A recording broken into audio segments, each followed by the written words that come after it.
The air inside Kronos' vault was as cold and precise as the movements of the timepieces it housed. It was a calculated cold, a stillness designed to feel expensive to remind visitors that they were not in a mere shop, but a sanctuary of horological art.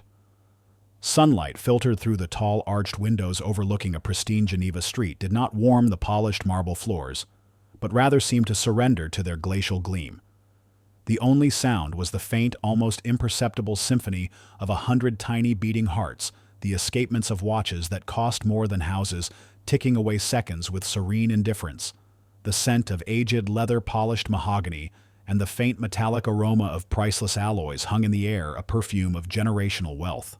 Into this temple of precision walked a man who seemed to be composed of contradictions.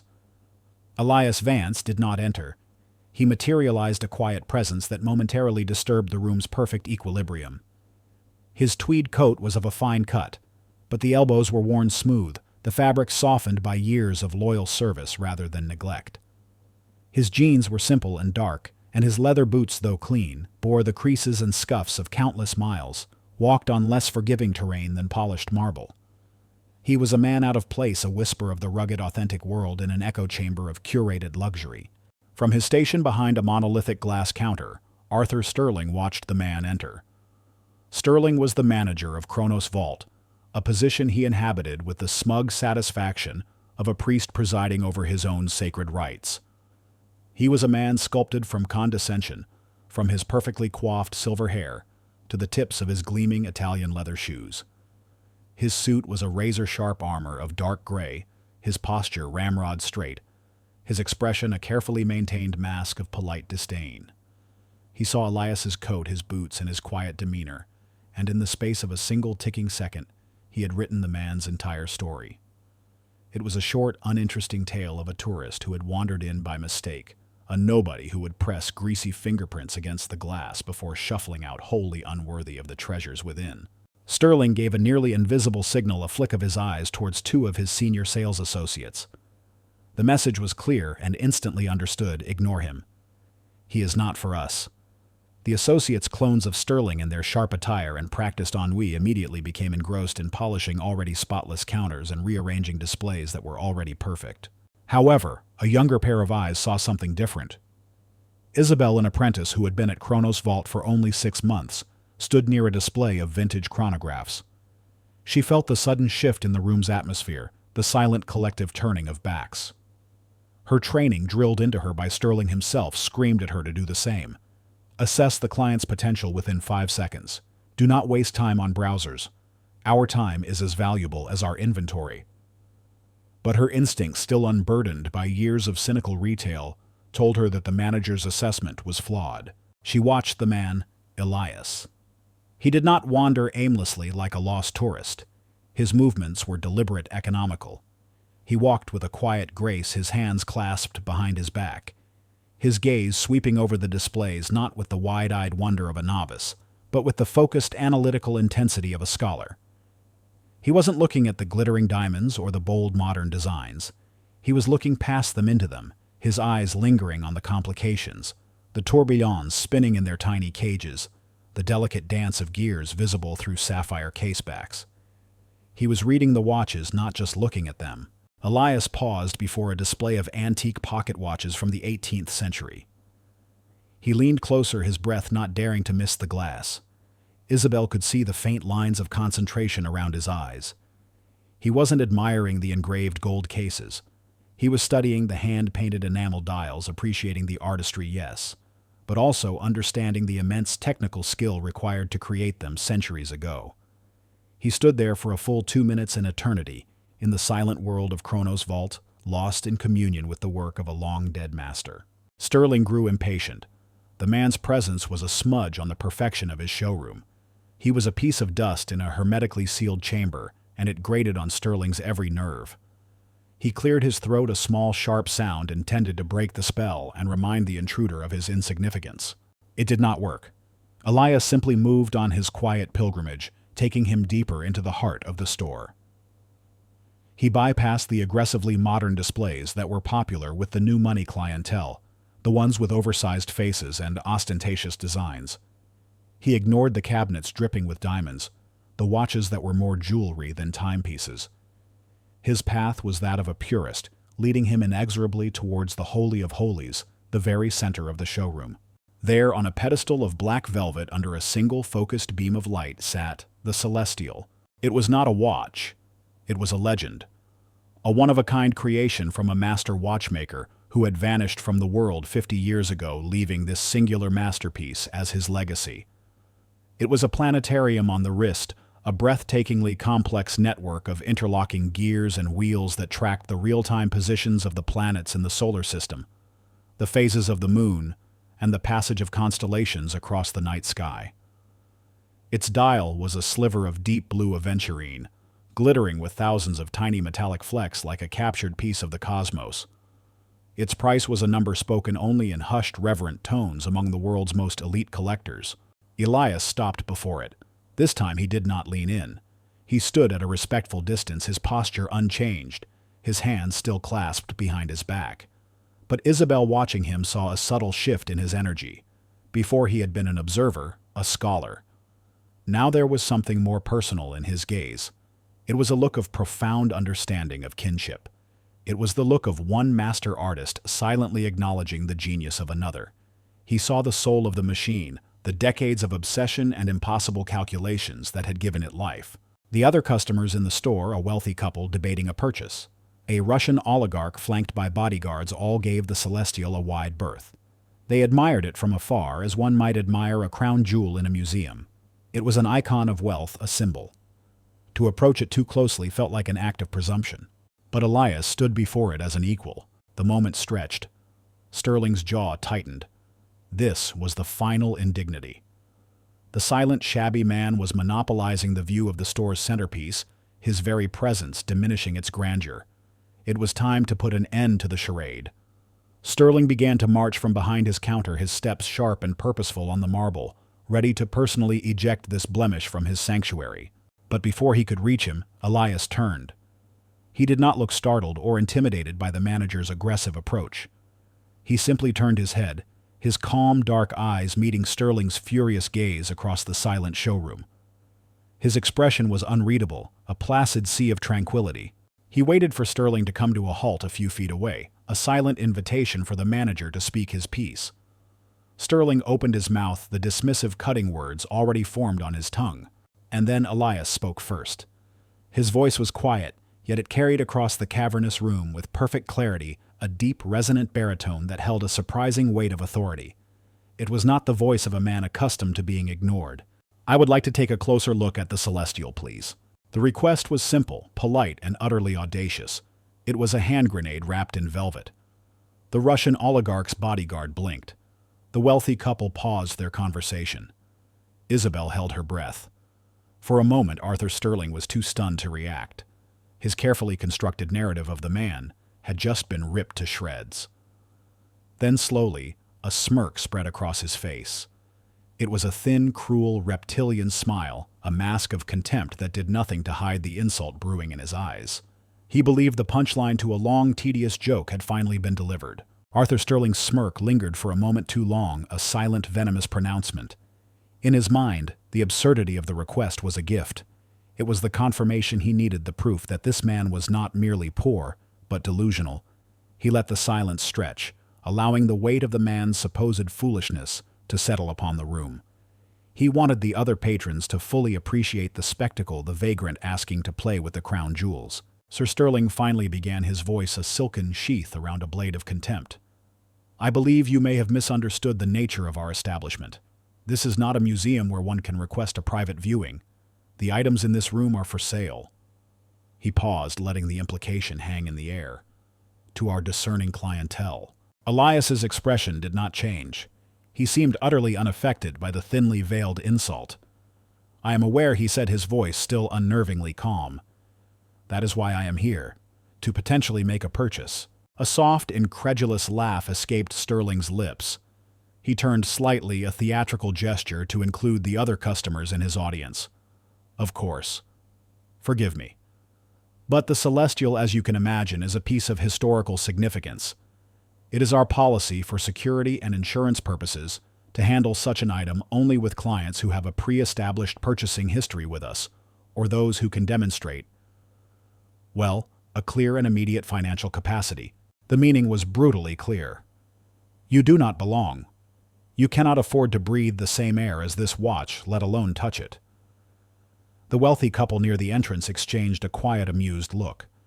The performance was exactly the kind of exclusionary drama that reinforced their own sense of status. From across the room, Isabel felt a knot of shame tighten in her stomach. Sterling was not just being dismissive. He was being cruel, using the store's prestige as a weapon to humiliate a man who had done nothing but show quiet reverence. Her hands trembled. She knew she should stay silent, that any interference would bring Sterling's wrath down upon her. But the injustice of it was a physical ache. Taking a small, hesitant step forward, she forced a polite smile. "Sir, perhaps I could show you our journeyman collection?" She offered, her voice barely a whisper. "It features some truly remarkable craftsmanship and complications that I think you would appreciate." It was a feeble attempt at de-escalation, a desperate bid to steer Elias away from the line of fire and preserve some shred of dignity for both him and the store. Sterling's head snapped towards her. His eyes, cold and sharp as chips of ice, pinned her in place. He said nothing, but the fury in his gaze was a physical force. It screamed, "How dare you? You will be silent. You will watch and you will learn your place." Isabel froze, her face flushing with a mixture of fear and embarrassment. She took a half step back, the manager's silent command breaking her nerve completely. She lowered her eyes to the floor, defeated. Elias saw the exchange. He saw the girl's aborted attempt at kindness and the manager's tyrannical control. For the first time, a flicker of something new entered his eyes, a coolness that was not entirely placid. He turned his attention back to Sterling, his demeanor shifting from that of a passive observer to an active interrogator. "Your policy is understandable," Elias said smoothly, conceding a point he had no intention of respecting. "But before we discuss finances, I have a few questions about the piece itself, for my own assurance of its quality." Sterling raised a perfectly sculpted eyebrow. "I can assure you, sir, the quality is beyond reproach." "I'm sure it is," Elias replied. "But I am particular. The escapement, for instance. Is it a traditional Swiss lever, or did the maker devise a custom detent escapement to improve isochronism, given the unusual gravitational stresses of the planetary complication?" The question landed in the silent room with the force of a physical object. It was hyperspecific, deeply technical, and utterly outside the realm of a typical sales pitch. Sterling's confident posture faltered for a fraction of a second. He was a master of brands, prices, and the art of flattery, not the esoteric science of horological mechanics. "It is. A highly advanced custom mechanism, of course." Sterling stammered, his mind scrambling for a plausible-sounding response. Elias's gaze remained steady. "Of course.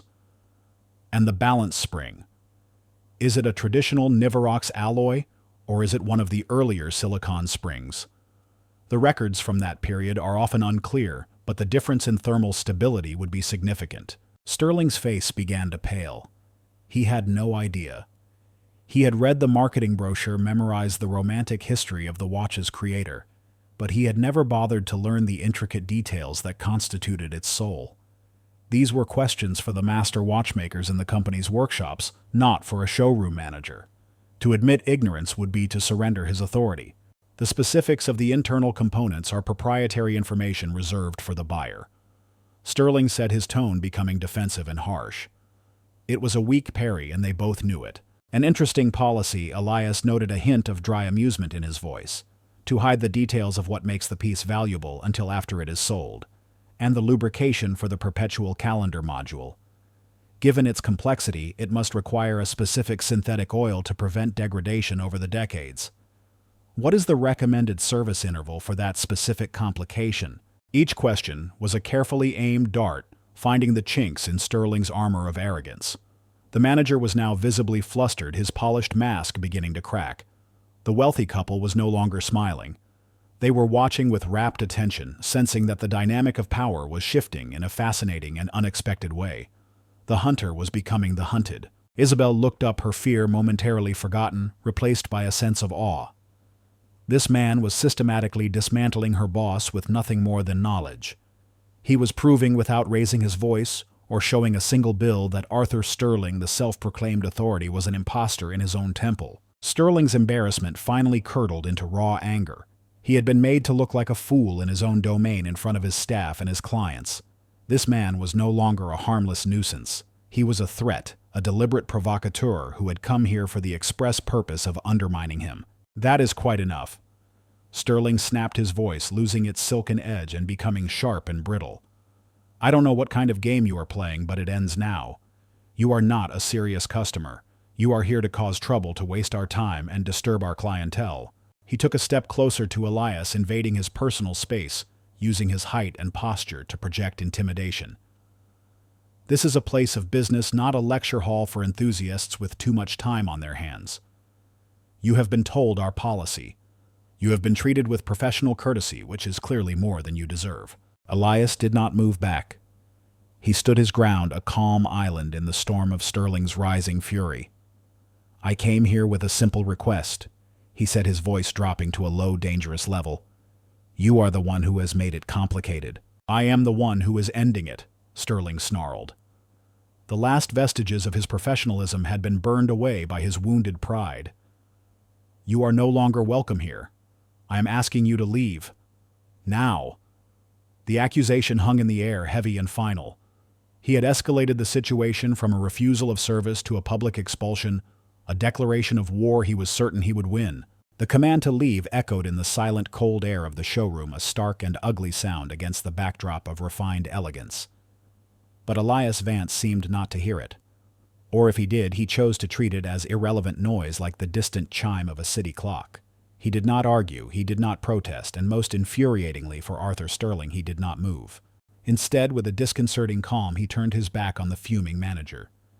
It was a gesture of dismissal so profound, so complete, that it was more insulting than any shouted retort. He walked 2 paces to an adjacent display case, one that was far less prominent than the pedestal holding the Celestial. This case contained a collection of mid-century vintage pieces, elegant, understated, but not the showstoppers that drew the tourists. To Sterling, it was a secondary attraction.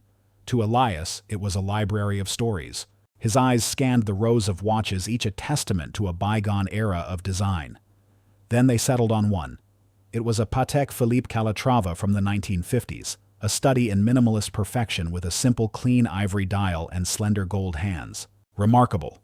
Elias said, his voice now almost a soft murmur, as if speaking to himself. "The restoration work is nearly flawless." Sterling, who had taken a half-step to follow him, froze. This was a new tactic. Was the man trying to placate him with a compliment? "Our restoration workshop is the finest in Europe," he said stiffly, his anger still simmering. "Indeed," Elias said, leaning closer to the glass. "The polishing of the case is superb, retaining the original lines without softening the lugs.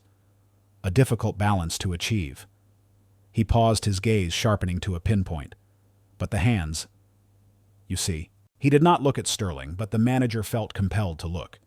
He squinted at the watch, seeing nothing but 2 perfect, slender blue hands against an ivory dial. "The hands have been re-blued, of course, to restore their original color." Elias continued, his voice still quiet, but now carrying the incisive quality of a surgeon's scalpel. "But they were done with a modern chemical process, not the traditional flame-bluing technique. A modern process gives a uniform, almost painted-on color. The original method, heating the steel over a flame, creates microscopic inconsistencies, a deeper, more vibrant hue that shifts from near black to brilliant azure depending on the light. The hands on this piece are beautiful, but they are static.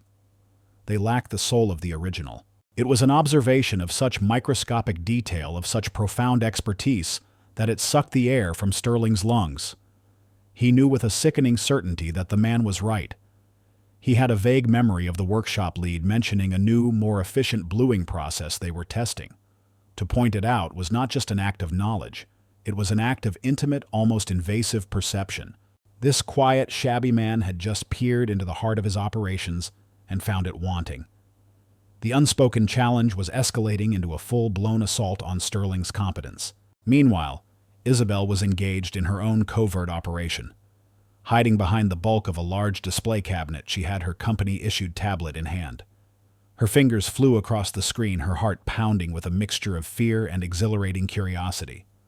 She didn't know what to search for, but she started with the phrases she had overheard. Custom detent escapement, silicon balance spring history, traditional flame bluing. The search results were a cascade of technical jargon articles from obscure horological journals and posts on high-end collector forums. It was a language she was only beginning to learn, but she understood enough to see that the man's questions were not random. They were the concerns of the absolute highest echelon of the watch world, the makers, the historians, the legendary collectors. Driven by a hunch, she typed a new query into the search bar: reclusive master watchmaker. The screen filled with myth and speculation. Stories of artisans who worked alone in remote alpine chalets, who took decades to produce a single piece, who communicated with the world only through their creations. Names were mentioned, but one appeared more frequently than others, always surrounded by an aura of reverence and mystery: Vance. The forums spoke of him as a ghost, a legend. No one knew what he looked like. He had no public presence. His watches appeared at auction only once a decade, smashing records and vanishing into the world's most private collections. There were no confirmed photographs, only descriptions of his revolutionary work. Isabel felt a thrill run down her spine. It was impossible, of course, a complete fantasy, but she could not shake the feeling. Her frantic search was interrupted by the sound of the main door chiming.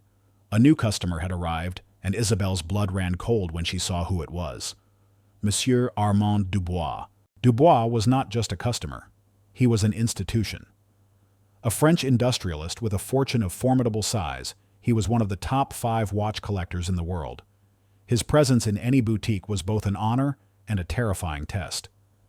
He was known for his sharp eye, his encyclopedic knowledge, and his complete intolerance for incompetence.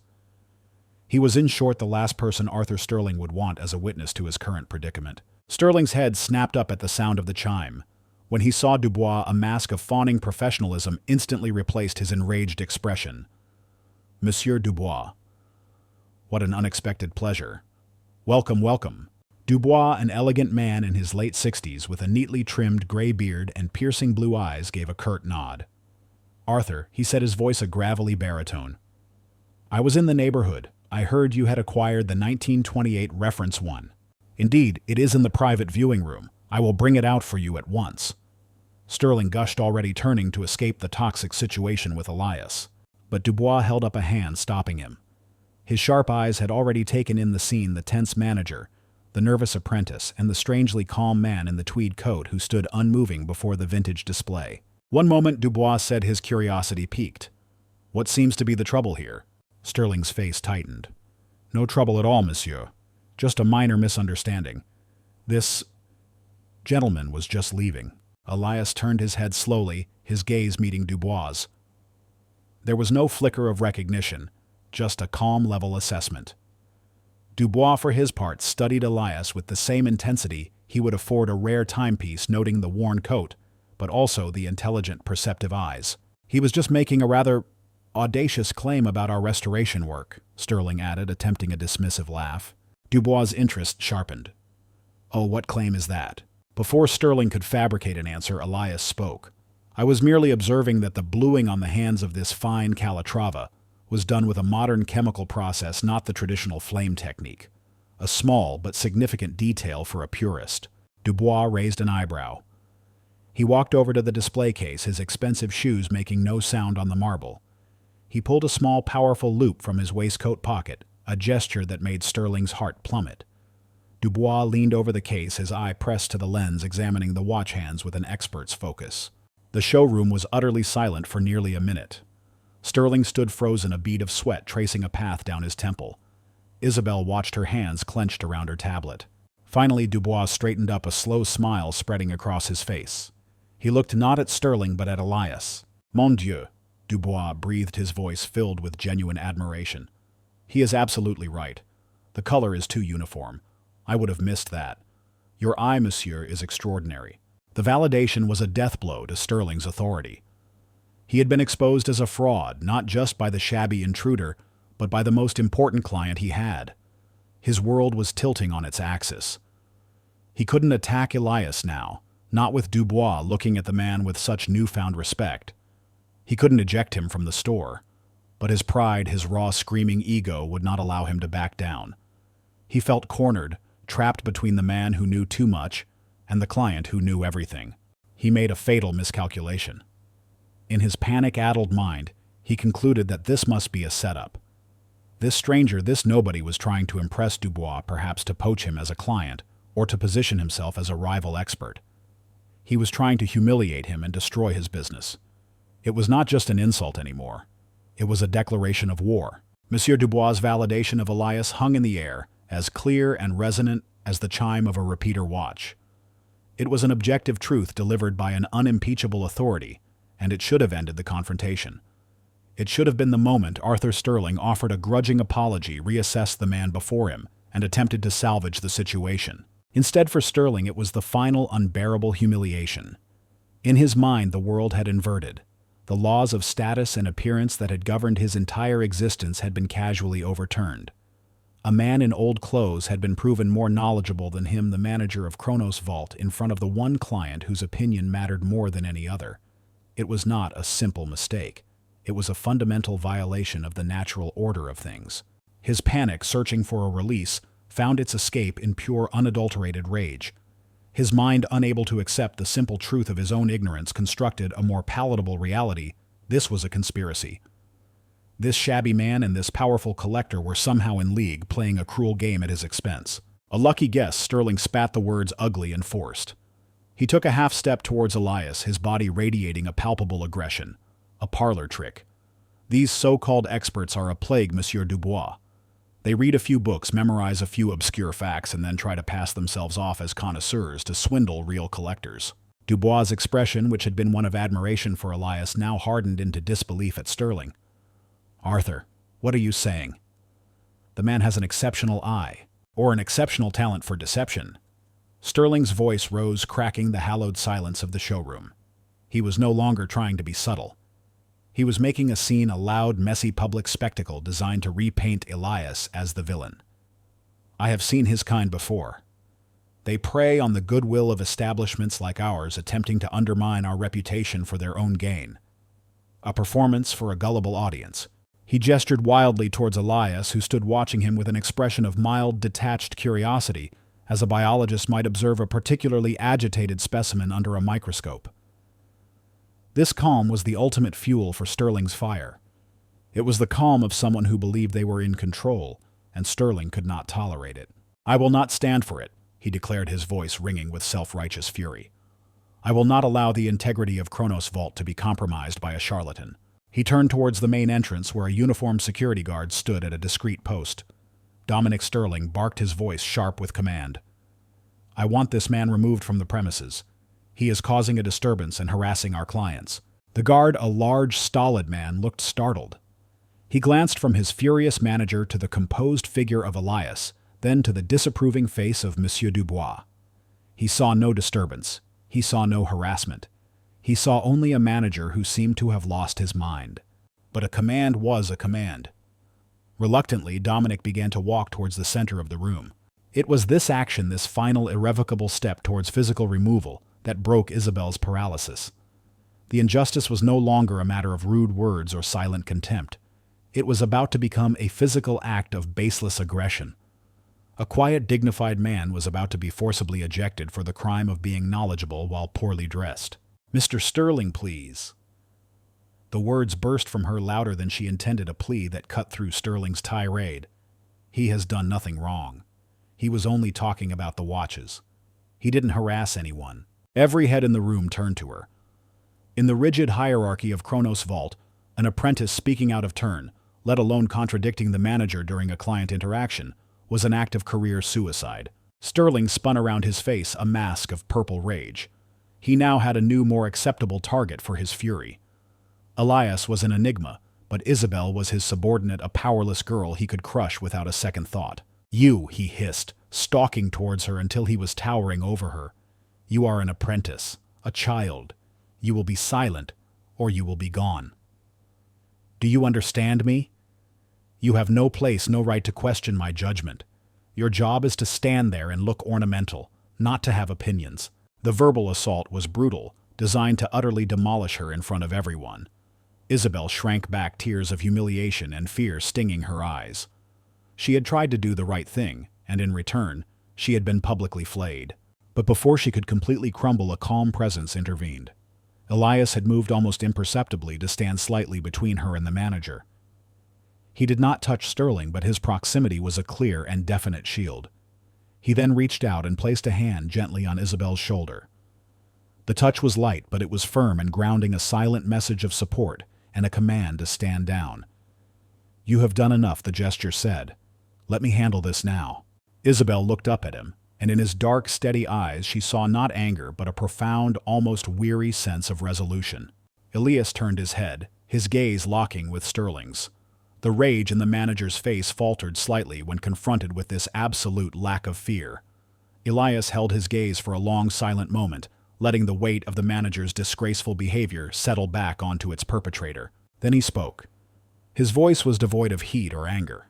It was a cold, clean, final judgment. "Thank you," he said. "Thank you for showing me exactly the nature of this place." With that, he took his hand from Isabel's shoulder.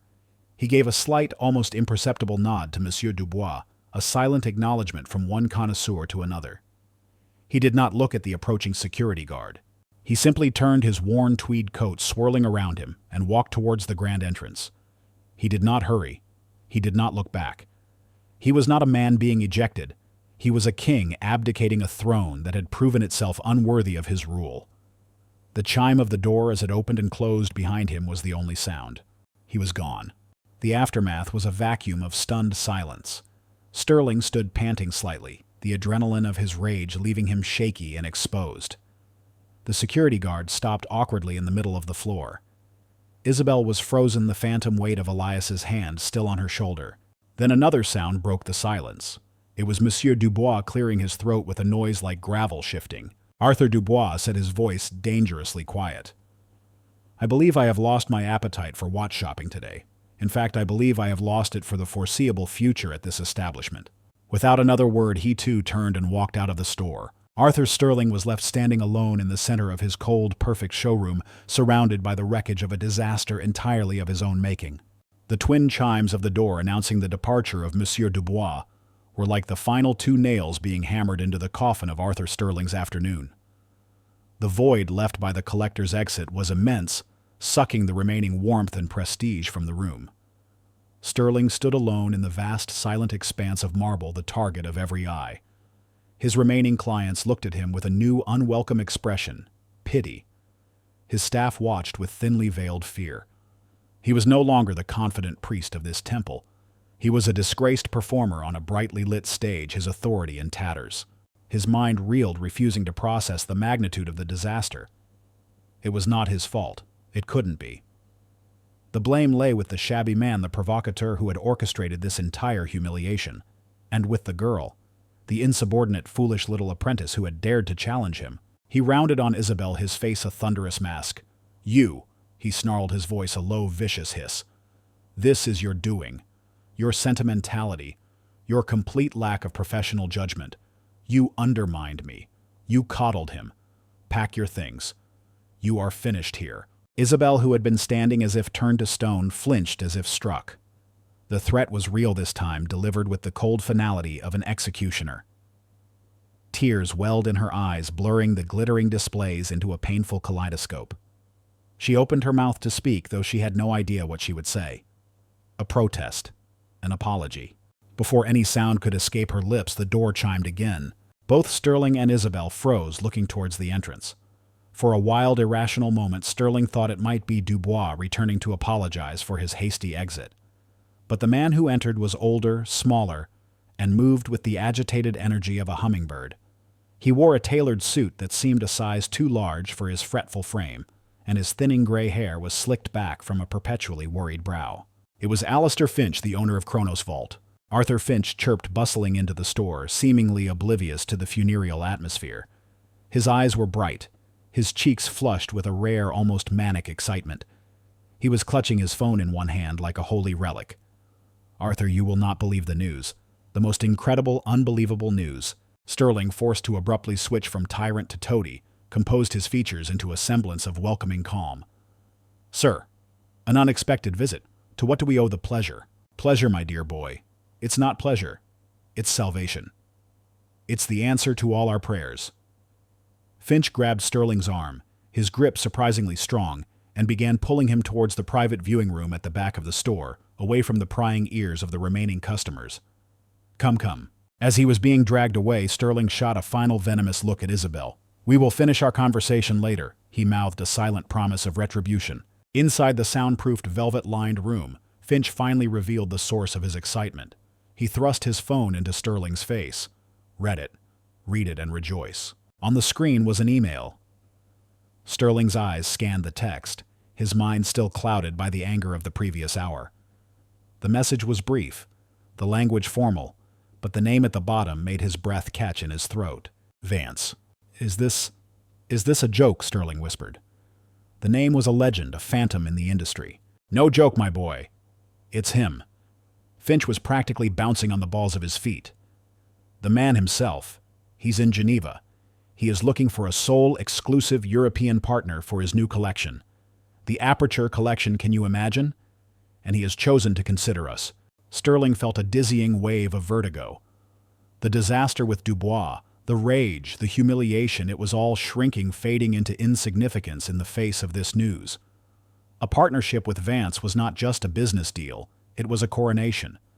It would make Kronos Vault the undisputed center of the horological universe. The potential revenue was astronomical, easily $50 million in the first few years alone. It would not just save their struggling business, it would transform it into an empire. He is coming here, Sterling asked, his voice trembling slightly. Today. He is. Finch beamed, pointing a shaky finger at the email. He says he will arrive sometime this afternoon, a preliminary visit to assess our operations. We must be perfect, Arthur. Everything must be absolutely flawlessly perfect. No mistakes. The lighting, the displays, the staff, everything. Alistair Finch's eyes, alight with ambition, scanned the main showroom through the glass wall of the private room. He noted the remaining customers, the tense posture of the staff. Has anyone unusual been in anyone who seemed particularly knowledgeable? Anyone special? The question hung in the air. For a fleeting moment, a ghost of an image entered Sterling's mind. A quiet man in a worn tweed coat, his eyes filled with an unnerving level of perception. He saw the man leaning close to the vintage Calatrava, heard the quiet, incisive critique of the blued hands. He felt a flicker of something cold and unpleasant in the pit of his stomach, a tiny warning bell of premonition. But he crushed it instantly. It was impossible. His worldview, his entire sense of order, would not allow for such a possibility. That man was a vagrant, a con artist. A legend like Vance would arrive with an entourage, with an aura of power. He would not be dressed in old clothes. The two images were utterly incompatible. To connect them would be to admit a failure of judgment so complete, so catastrophic, that his mind refused to even entertain it. He chose the reality that suited him. No, Sir, Sterling said, his voice regaining its customary confidence. It has been a quiet afternoon. Our usual clientele. We did have a minor issue with a troublemaker just now, a rather presumptuous individual who was causing a scene. But I handled it. He has been removed. He said the words with a touch of pride, eager to show his owner that he was a capable manager, a vigilant protector of the store's exclusive atmosphere. Finch waved a dismissive hand, his mind entirely focused on the future. Good, good. We can't have any distractions. Tidy the place up. Make sure everyone is at their sharpest. I will wait in my office upstairs. Alert me the very instant he arrives. Finch scurried away towards the private elevator, leaving Sterling alone in the viewing room. Sterling took a deep breath, the thrill of the news finally pushing the last of his earlier rage aside. This was his chance. He would personally greet the great Vance. He would charm him, impress him with his knowledge and sophistication. He would be the architect of the store's glorious future. He stepped back into the showroom, his authority restored, his purpose renewed. He cast a cold, dismissive glance at Isabel, who was still standing by her post, looking pale and shaken. The matter of her employment could wait. For now, there were more important things to attend to. Everyone, he announced, his voice booming with forced enthusiasm. Let's look alive. We are expecting a very important visitor this afternoon. I want this floor so clean I can see my reflection in it. Smiles on everyone. Perfection is the only acceptable standard. The staff, sensing the shift in mood, scrambled to obey. An anxious electric energy filled the room. The previous drama was forgotten, replaced by the tense anticipation of a momentous arrival. Isabel watched them all, a silent, cold dread creeping into her heart. She thought of the man's quiet dignity, his encyclopedic knowledge, the name she had seen on the collector forums. Vance. She looked at the main entrance, then at the confident, oblivious face of her manager. She was just an apprentice. She had been threatened and humiliated. To speak up again would be madness. And yet she felt as if she were the only sane person in a world that had tilted off its axis. The great clock on the wall chimed its soft melodic tones, marking the passage of another quarter hour. Alistair Finch sat in his office, nervously straightening his tie. Arthur Sterling stood near the entrance, a manufactured smile plastered on his face, ready to greet their savior. They waited. Time in a place dedicated to its precise measurement began to warp. The minutes stretched taut and thin, filled with a nervous, unproductive energy. The staff, under Sterling's watchful eye, polished and straightened and smiled until their faces ached, their movements becoming increasingly stiff and unnatural. The few remaining customers, sensing the strange, expectant tension, finished their business and departed, leaving the showroom nearly empty. The silence that returned was different now. It was not the serene quiet of luxury, but the heavy, anxious silence of a vigil. Upstairs in his plush office, Alistair Finch could not sit still. He paced the length of his antique Persian rug, checked his reflection in the polished mahogany of his desk, and straightened his tie for the 10th time. Every soft chime of the elevator in the hallway made him jump. Every distant siren on the streets of Geneva sounded for a moment like the purr of an approaching limousine. Finally, the waiting became unbearable. He snatched his phone and marched out of his office, his agitation propelling him back down to the showroom floor. Anything, he demanded the moment he saw Sterling. "Any word? Has anyone called? Did his assistant contact you?" "Nothing yet," Sir Sterling replied, his own practiced smile beginning to feel like a plaster mask cracking at the edges. But it is not unusual for a man of his stature to operate on his own schedule. He will be here. Sterling's confidence was a performance, but he was beginning to believe it himself out of sheer necessity. "He'd better be," Finch muttered, running a trembling hand through his hair. "The board is breathing down my neck, Arthur. Sales are down for the 3rd consecutive quarter. This isn't just an opportunity, it's a lifeline." He began to pace the marble floor, his anxiety a stark contrast to the room's cold composure. He pulled out his phone again, his thumb swiping nervously across the screen. "Let me read that email one more time. Perhaps I missed a detail. A specific time, a protocol." He opened the message, his brow furrowed in concentration. He read the salutation, the mention of the Aperture collection, the request for a partnership. His eyes scanned the lines he had already memorized, the words that had become a mantra of hope for the past hour. Then his gaze caught on a sentence near the end, a short, almost parenthetical note that he had skimmed over in his initial delirious excitement. "P.S. To ensure I experience the authentic atmosphere of your establishment, I will arrive unannounced and incognito. For your reference, I will be wearing my favorite tweed coat." The words did not register at first. They were just letters on a screen. Finch read them again. "My favorite tweed coat." A sudden, violent chill swept through him, so cold it felt as if the marble floor had risen up to claim him. The sounds of the showroom, the soft ticking, the hum of the climate control, faded into a dull roar in his ears. Tweed coat. An image flashed in his mind, unwelcome and horrifyingly clear, Sterling's description of the troublemaker he had removed. The presumptuous man. The shabby individual. Finch's head snapped up, his eyes wide with a dawning, unspeakable horror. He stared at Sterling, who was watching his owner's strange reaction with a flicker of concern. "Arthur Finch," began, his voice a strangled croak.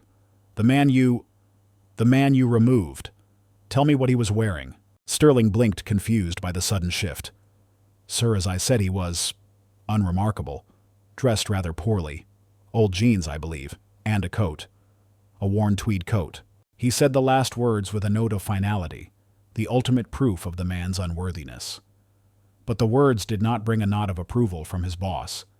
Instead, they made the last of the color drain from Alistair Finch's face, leaving it a pasty, sickly gray. He looked as if he had just been told he had 5 minutes to live. At that exact moment, Isabel stepped forward. She had been watching the owner's mounting panic, had seen him rereading the email.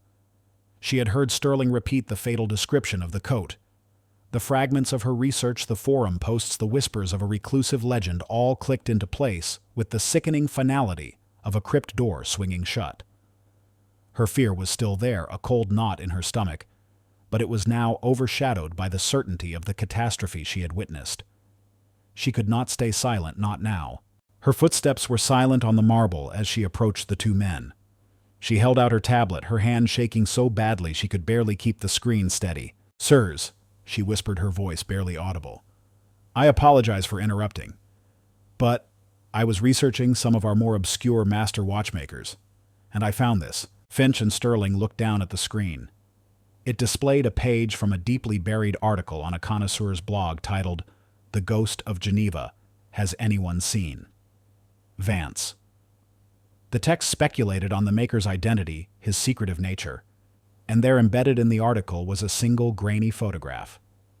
It was from a charity event nearly a decade ago, a candid shot of a man in the background half turned from the camera. The quality was poor, the details blurred, but the set of the shoulders, the profile of the face, and the coat he was wearing, a distinctive, well-worn tweed coat, were unmistakable. It was him. It was the man who had stood before the Celestial with the eyes of a master, the man who had diagnosed the flawed bluing on the Calatrava's hands, the man Arthur Sterling had publicly humiliated, berated, and ordered from the store like a common beggar. Alistair Finch made a small choking sound.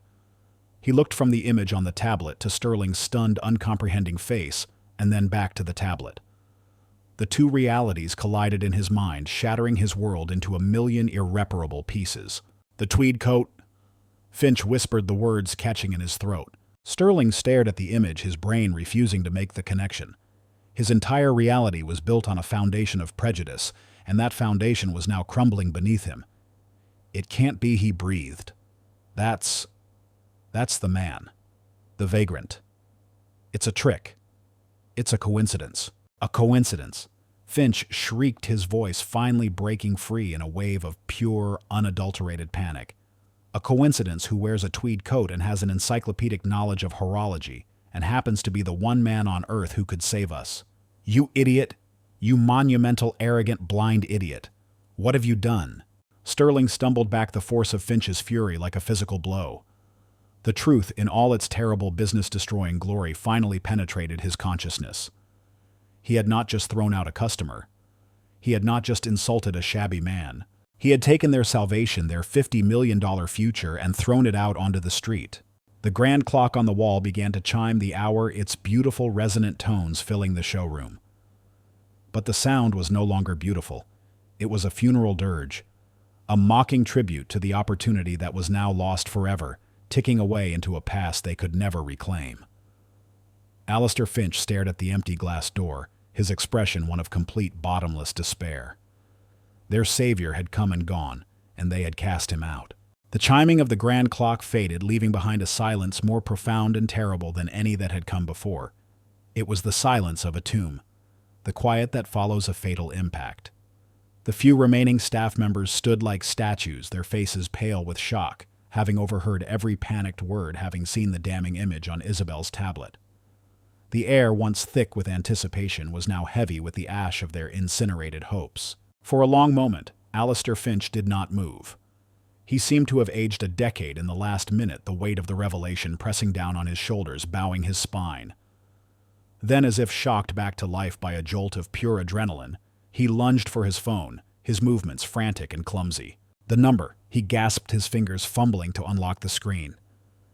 The email, the number he left. He found the message, his eyes scanning it wildly until they landed on the contact information. With a trembling thumb, he pressed the call icon. He lifted the phone to his ear, his entire body rigid, his breath held tight in his chest. The whole store held its breath with him. The call connected. 1 ring. 2 rings. Then a cool, impersonal voice from the service provider announced that the subscriber could not be reached. It went straight to a generic automated voicemail system.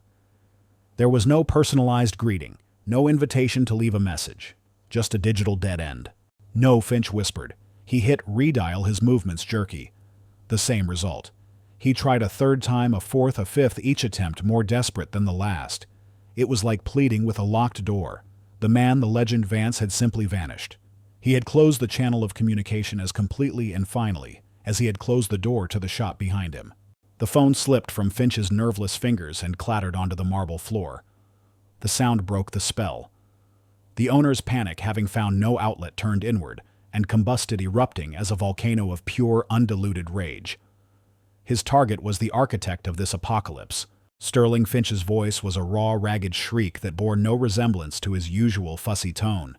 He spun on his manager, his eyes blazing with a hatred so intense it was terrifying to behold. You did this." Sterling, who had been standing in a state of paralytic denial, flinched back. "Sir, I couldn't have known. How could I know he looked like a beggar? He looked like a customer," Finch screamed, advancing on him. "A human being who walked into our store, and you, with your pathetic, snobbish little rulebook, you decided he was unworthy. You didn't see a customer. You saw a coat. You saw boots. You judged the book by its cover, and you threw away our one and only chance at survival for the sake of your cheap, petty ego. But my training, our policies—" Sterling stammered, grasping at the straws of his failed logic. "Damn your policies!" Finch roared, his face inches from Sterling's. "Your policy should be to sell watches. Your policy should be to treat every person who walks through that door with respect until they give you a reason not to. But you couldn't do that, could you, Arthur? Because it would have required an ounce of humility, an ounce of perception beyond the price tag on a man's suit." He jabbed a finger into Sterling's chest. "I trusted you. I trusted you to manage my family's legacy, and you have burned it to the ground. You are a disgrace. Not just to this store, but to the entire profession." "Sir Alistair, please." Sterling begged, his arrogance completely shattered, replaced by a desperate, pleading terror.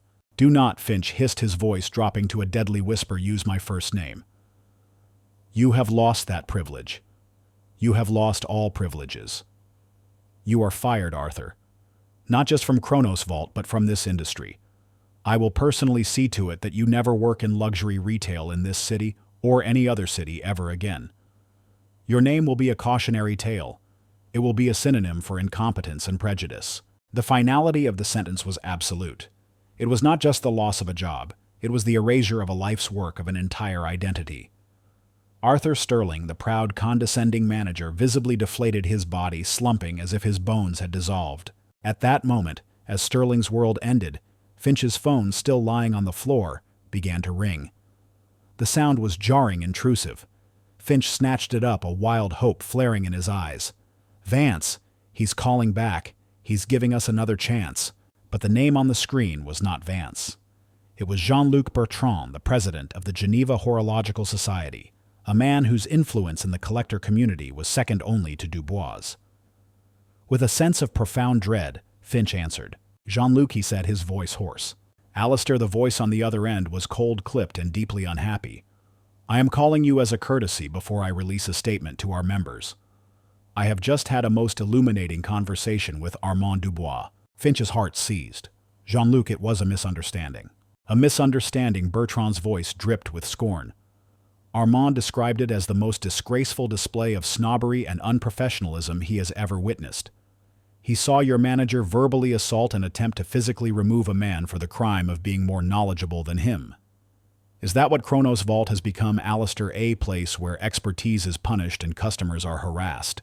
"No, of course not. It was one employee, a terrible mistake. A mistake that has already cost you dearly." Bertrand cut him off. "Dubois is withdrawing his entire collection from our annual exhibition if you remain a primary sponsor.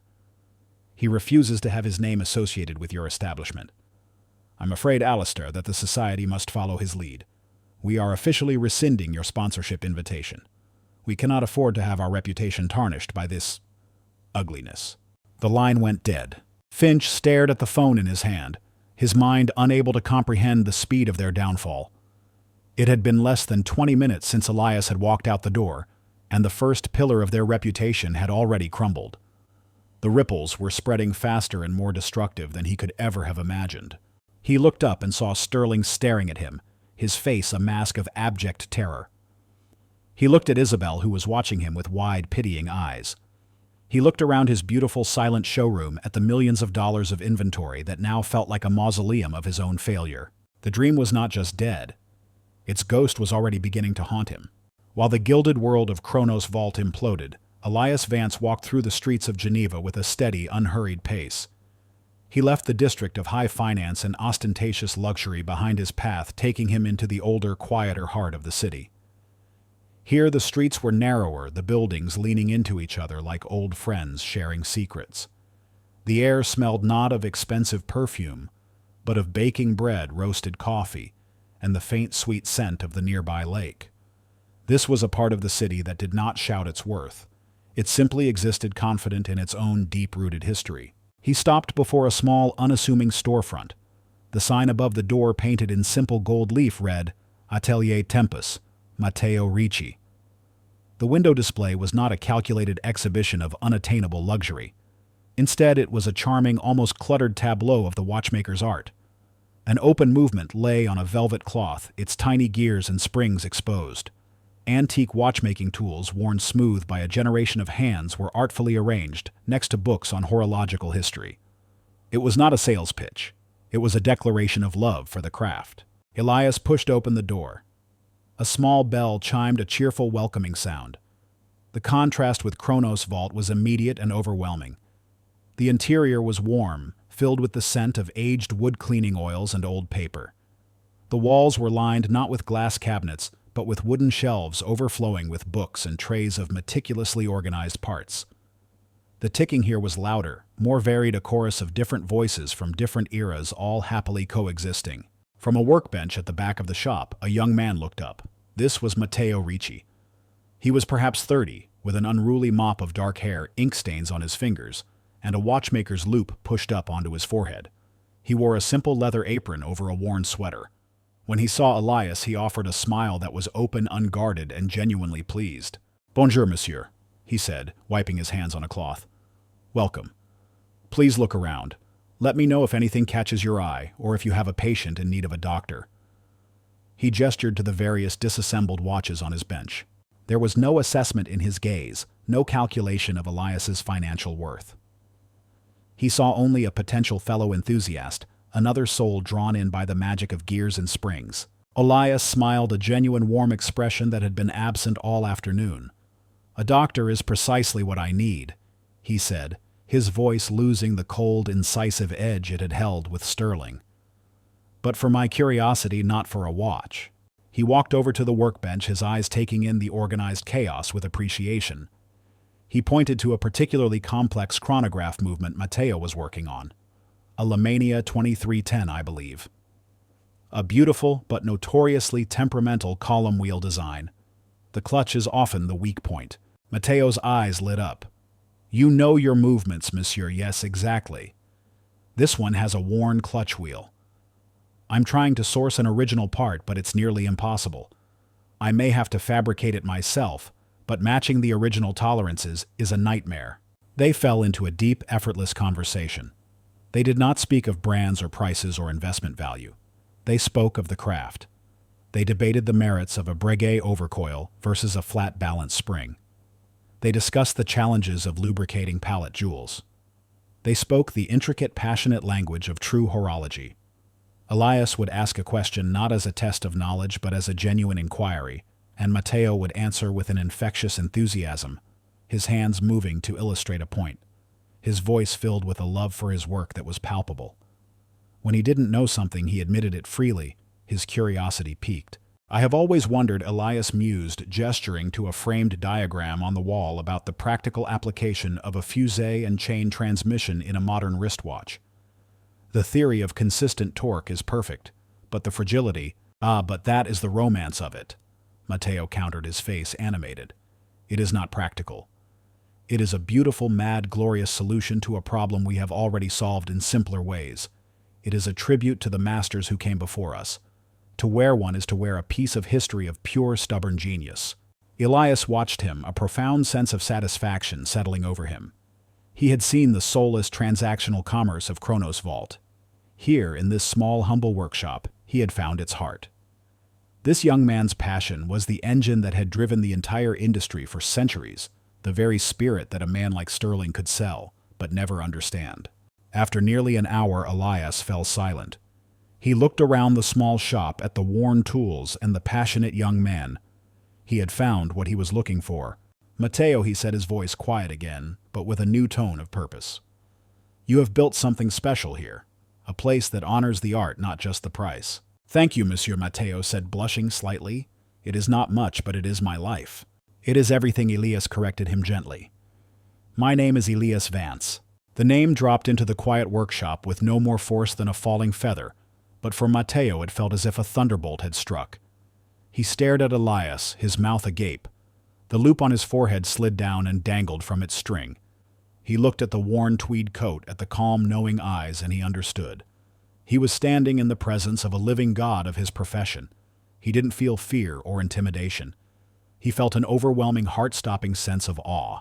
You are, he stammered, unable to form the sentence. I am looking for a partner, Elias said, his smile returning. I have a new collection, one I have been working on for 20 years. It needs a home in Europe.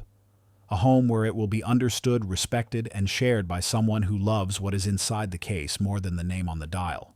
I believe I have found that home. He extended his hand. If you are interested, of course. Matteo looked at the outstretched hand, then back at Elias's face, his mind reeling with the impossible reality of the moment. He did not see a $50 million contract. He saw the culmination of a lifelong dream. With a hand that trembled with emotion, he shook the hand of the master. A few days later, Isabel walked down that same quiet old street. She had quit Kronos Vault the moment Alistair Finch had dismissed Sterling, walking out without a word. She felt adrift, her nascent career in ruins, her faith in the world she had so admired completely shattered. She clutched a folder of resumes, preparing to start the dispiriting process of looking for work. Her feet, moving without conscious direction, stopped in front of the small shop with the charming window display. Atelier Tempus. She peered inside, drawn by the warmth and the sense of authentic passion that radiated from it. On an impulse, she opened the door. Matteo, looking both exhausted and ecstatic, was clearing space on a large table. When he saw her, he smiled. "Can I help you?" he asked. I'm not sure," Isabel said. "I was a watchmaking apprentice. I'm looking for a position." Matteo's smile widened. "An apprentice I have just taken on a project that will require more skilled hands than I possess. It is a great challenge and a great honor. It was brought to me by a remarkable man." He paused, his eyes twinkling. He mentioned that he had met a young woman of great courage and integrity during his travels. He said if I ever had the chance to hire her, I should do so without a moment's hesitation. Isabel stared at him, her heart swelling with a hope she thought she had lost forever. A door had closed, a grand gilded and hollow door. But here, in this small, warm, and honest place, a new one was opening. 6 months passed. In the world of high horology, where time is measured in generations, it was but a fleeting moment. But for Kronos Vault, it was an eternity, an age of slow, agonizing decay.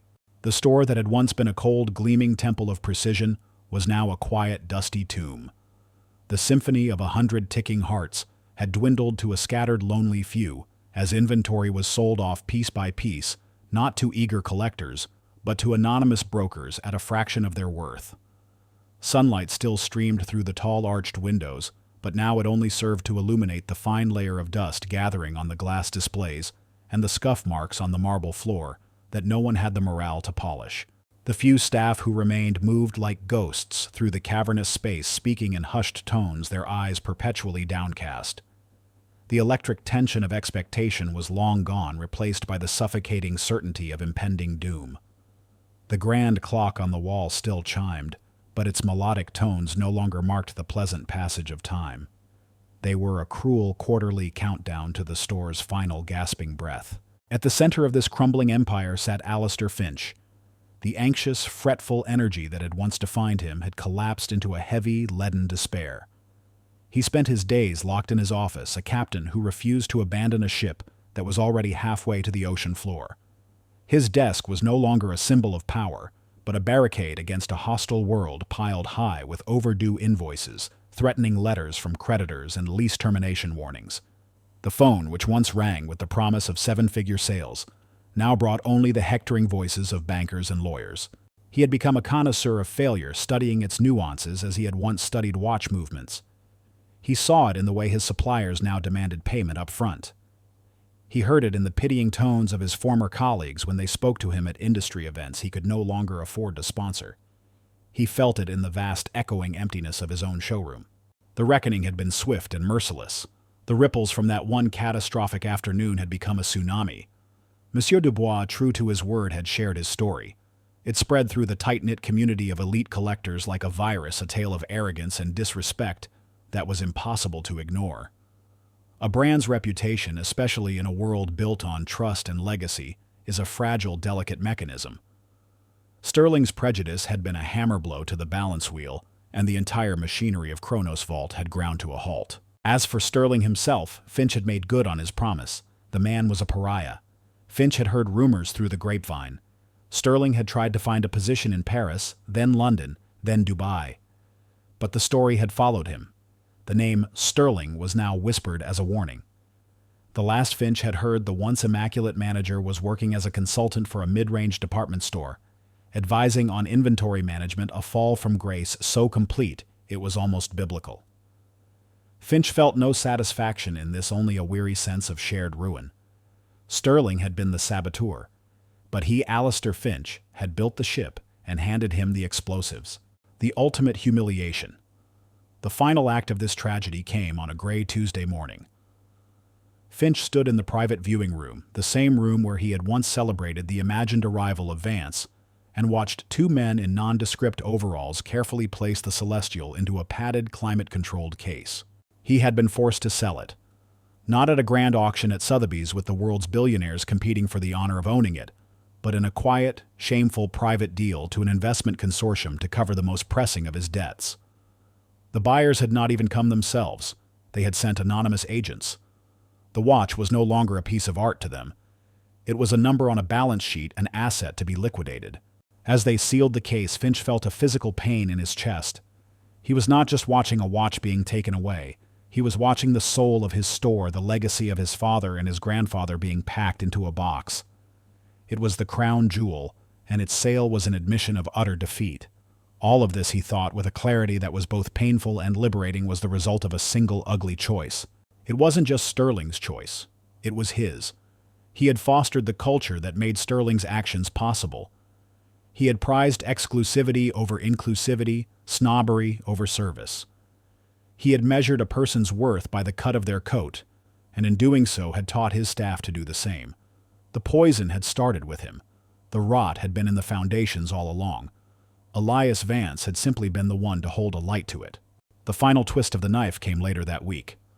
Sitting alone in his darkening office, Finch was scrolling through an online edition of Horological Times, the very journal that had canceled its feature on his store. The front page was a glowing tribute to a new rising star in the Geneva retail scene, Atelier Tempest. There was a photograph of the shop, its warm, welcoming interior, a stark contrast to his own cold mausoleum. There was a picture of its proprietor, the young, smiling Matteo Ricci, who was quoted as saying, "We believe a love for watches should be a shared passion, not a private club." And then Finch saw another photograph. It was of the Atelier's new head of client relations, a young woman who was described as having an extraordinary eye for detail and a deep intuitive understanding of client care. It was Isabel. She was standing next to a display case explaining a timepiece to an eager customer, and she was smiling. It was a genuine happy smile, one he had never seen when she worked for him. The article went on to describe the incredible success of the newly launched Aperture collection by the legendary Master Vance. It spoke of a waiting list that stretched for years, of collectors flying in from around the world, of a partnership that was redefining the relationship between artisan and retailer. It was a detailed, glowing blueprint of the future that should have been his. Finch closed the tablet and let it fall onto the desk. He did not feel anger anymore. The rage had burned out long ago, leaving only the cold, heavy ash of regret. He had been given a choice that day. He could have listened to the quiet apprentice instead of the arrogant manager. He could have seen the knowledge in a man's eyes instead of the wear on his coat. He picked up a pen. On the desk in front of him lay the bankruptcy documents, the final legal admission of his failure. The reckoning was complete. With a slow, tired hand, he began to sign his name, surrendering the last vestiges of his family's legacy. Spring had come to Geneva. It crept into the old city on a gentle breeze from the lake, coaxing blossoms from the chestnut trees and spilling a soft golden light onto the cobblestone streets. Nowhere was the sense of renewal more palpable than inside Atelier Tempest. The small, once quiet workshop had been transformed. It was still a place of warmth and passion, but now that passion was shared with a constant happy flow of visitors from around the globe. The space had been respectfully expanded into the neighboring building, but the spirit remained. The worn workbench was still the heart of the shop, though now there were two more beside it, where young apprentices learned their craft under Matteo's patient guidance. The walls were still lined with books, but now they were interspersed with framed hand-drawn schematics of the Aperture collection, signed simply Vance. The shop was a destination, a pilgrimage site for those who loved not just watches, but the art of watchmaking. A quiet reverence permeated the space, but it was the reverence of shared joy, not the cold, exclusionary worship of Kronos' vault. Here, a seasoned billionaire collector would stand shoulder to shoulder with a young student, both mesmerized by the same exposed movement, their shared passion erasing any distinction of status. At the center of this thriving world was Isabel. The timid, hesitant apprentice was gone, replaced by a confident, poised professional whose knowledge was matched only by her empathy. She moved through the showroom with an easy grace, explaining the intricate details of a retrograde display to a Japanese couple, or sharing a laugh with an American tourist who was simply there to look. She treated everyone with the same open, genuine respect, seeing not a price tag, but a person with a story. She had found her purpose not in selling luxury, but in sharing beauty. Elias Vance was a frequent quiet visitor. He would often appear unannounced, not to inspect or to manage, but simply to be there. He would sit at the corner of Matteo's bench, a cup of tea in his hands, and watch the dance of creation. He found a deep, abiding peace in the place he had helped build a legacy that was living, breathing, and kind. On one such bright spring afternoon, the shop had a different kind of visitor. A journalist from the Horological Times, a thoughtful woman named Adeline, was sitting with Elias in a quiet corner, having been granted the first and only interview he had ever given. The world was stunned, Mr. Vance, Adeline was saying, her pen poised over her notebook. Everyone assumed you would partner with an established giant. A place with global reach. Yet you chose this small, relatively unknown atelier. Why? Elias looked across the room, his gaze resting on Matteo, who was patiently explaining the function of a balance spring to a wide-eyed teenager. He watched Isabel as she gently polished a finished timepiece, her movements filled with a deep personal care. Establishments. Elias said, his voice a low, thoughtful baritone, are like watches. Some are built for display. They have glittering cases, impressive brand names, and a price that screams of their own importance. They are designed to impress from a distance. He paused, taking a sip of his tea. But the true measure of a great timepiece is not its case. It is its movement, the intricate hidden world within. It is the integrity of its design, the precision of its assembly, the passion of the hands that brought it to life. It must have a soul, a beating heart, beating. He set his cup down and looked directly at the journalist. I was not looking for a showroom. I was looking for a workshop. I was not looking for a seller of luxury goods. I was looking for a guardian of an art form. I found that here. Adeline scribbled furiously, trying to capture the simple poetry of his words. There were rumors, she ventured delicately, that you had a negative experience at another, more established, Geneva boutique, that it influenced your decision. Elias's expression remained serene, but his eyes held the distant memory of that afternoon. He did not seem angry or vindictive, only reflective. Let us just say, he said carefully, that I was given a very clear demonstration of a different philosophy. A philosophy that believes value is a matter of appearance, that a person's worth can be judged by the quality of their coat. Such a philosophy cannot be trusted to care for the hidden, intricate soul of a masterpiece, because they are incapable of seeing it. He leaned forward slightly, his voice imbued with the weight of a lifetime of dedication. The true value of a person like a watch lies not in its polished case, but in the complexity, integrity, and spirit of its movement within. Some people and some establishments, unfortunately, never learn how to look past the dial. His words were the final quiet epitaph for Kronos' vault. The name was never mentioned, but the lesson was unmistakable, and it would be the quote that would echo around the world when the article was published. Later, after the journalist had left, Elias, Matteo, and Isabel stood together at the main workbench. The late afternoon sun streamed through the window, illuminating the dust motes dancing in the air like tiny stars. In front of them, on a velvet cushion, lay the first completed piece from the Aperture collection that would be delivered to a client. It was a masterpiece. Its defining feature was a dial that was not solid, but was instead a delicate layered lattice of platinum and blued steel, allowing the owner to peer deep into the beating heart of the movement, to see the intricate dance of gears and springs that gave it life. The aperture. Matteo said softly, his voice filled with reverence. You open it up and you see the truth of what it is. Elias placed a hand on his shoulder and another on Isabel's. You see the soul, he corrected gently. He looked at the two young people before him, their faces bright with passion and purpose. He had not just found partners, he had found heirs, not to his money, but to his philosophy. The legacy was safe. Time, the silent arbiter of all things, would continue to tick on. For some, it would be a slow march through the ruins of their own, making a constant reminder of opportunities lost to prejudice. For others, it would be a joyful creative force, a measure of beautiful things built with integrity, passion, and respect. In the heart of Geneva, in a small, warm shop filled with light, it was a new beginning. We are often told not to judge a book by its cover, but this story reminds us of a deeper truth. It is not just about appearances, but about the very nature of value itself. True worth, whether in a person or in the work of their hands, is rarely found in the superficial gloss of a polished exterior. It resides in the integrity of the hidden mechanism, the passion of the creator, and the soul that gives it life. Arrogance and prejudice are loud, but they are ultimately fragile. Humility, respect, and a genuine love for one's craft are the quiet, enduring forces that build legacies that stand the test of time. Thank you for joining us on this journey. Stories like these are more than just entertainment. They are reflections on the principles we choose to live by. If this tale of quiet justice and earned success resonated with you, we invite you to support our channel. Please consider liking this video and subscribing for more stories that explore the depth of human character and the quiet triumphs of integrity. Your support allows us to continue sharing narratives that matter. We appreciate you spending your valuable time with us today.